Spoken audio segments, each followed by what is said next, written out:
Yes, we have just looked at trust issues that are caused in relationships we have when we are children, in families that God has blessed us to have. One thing is that, thank God, that you grew up wherever you grew up, you went through whatever you went through. Thank God. Once you get to that level of thanking God for whatever you went through, that whatever you went through prepared a person you were today,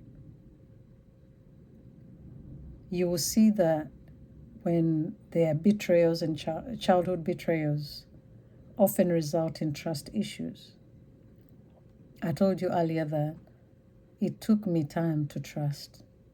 Even when somebody was properly, truly honest, it took me time to trust. And childhood betrayals also bring difficulty in intimacy.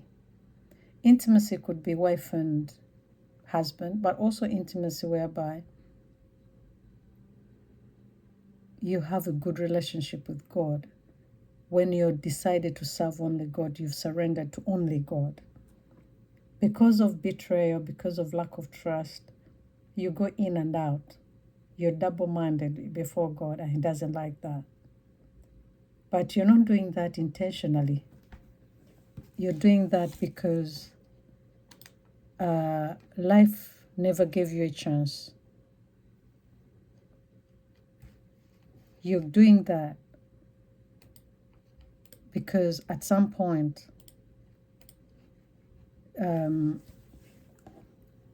it was not your fault at all.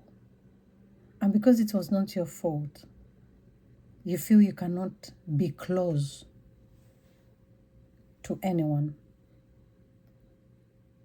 So you can see the effects of childhood pain.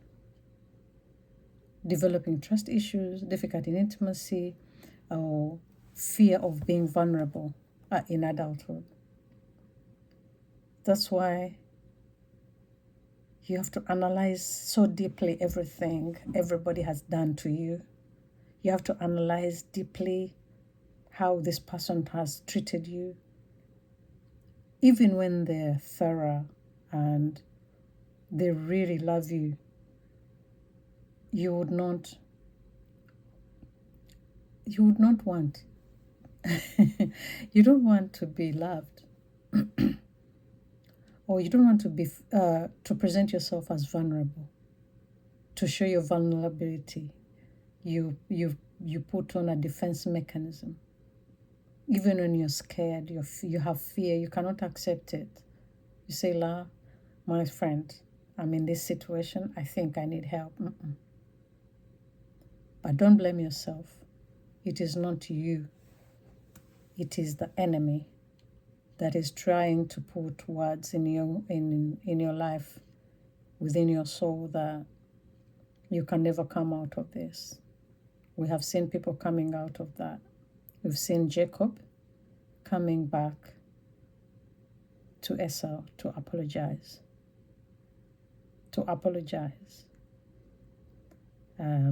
So we're going to look at there's repressed emotions.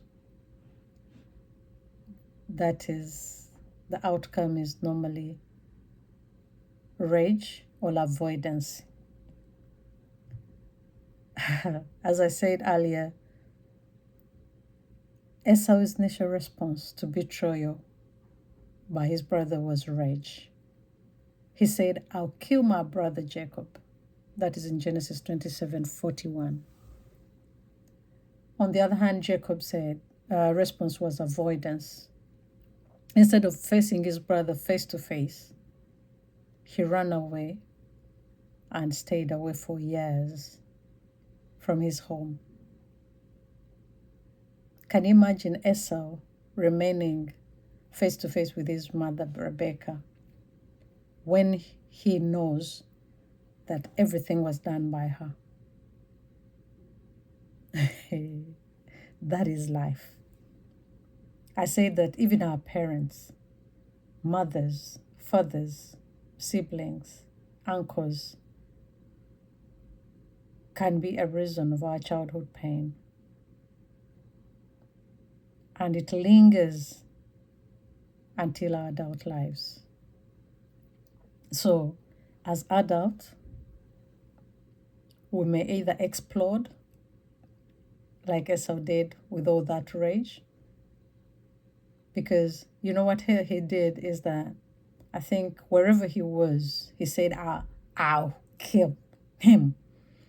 And Rebecca, being a wise woman, had the servants told that whatever is boiling in Esau, when it explodes, you see another murder. She said, I cannot lose my husband, and I'm not going to lose another son on the same day. She went, wise as she was, and begged Isaac. And Isaac accepted for Jacob to go. But what does this teach us?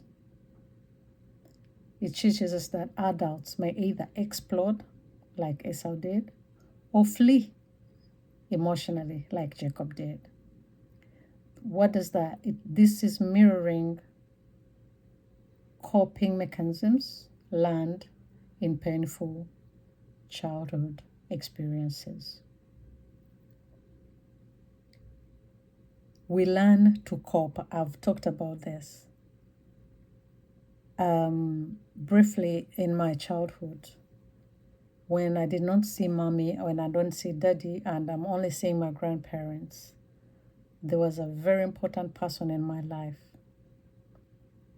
And he's my uncle. Let me say it. He was my uncle. He was also younger, very much younger from my mom. Actually, my mom looked after him later on. So I was protected by this young man. He was 7 years older than me. But in everything that I was going through, in all the questions that were running in my mind, he managed to distract me using football. So you will wonder why I love football until today, and I've managed to support young people and families in my area. It is because somebody introduced to me the game when I was 2 years old. And that gave me hope.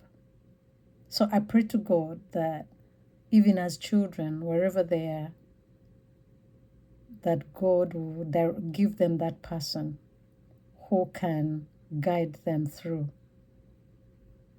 If it wasn't for my uncle, God rest his soul in peace.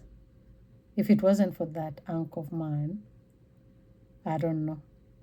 But God will always give you somebody who will look after you in the way God wants to be, for you to be looked after, so that his will for you will be reached. Today, I'm supporting young people in football, which I would not have done if I wasn't introduced to it when I was 2 years old. God bless you, and please subscribe. Please comment, like, and share our videos. Thank you very much.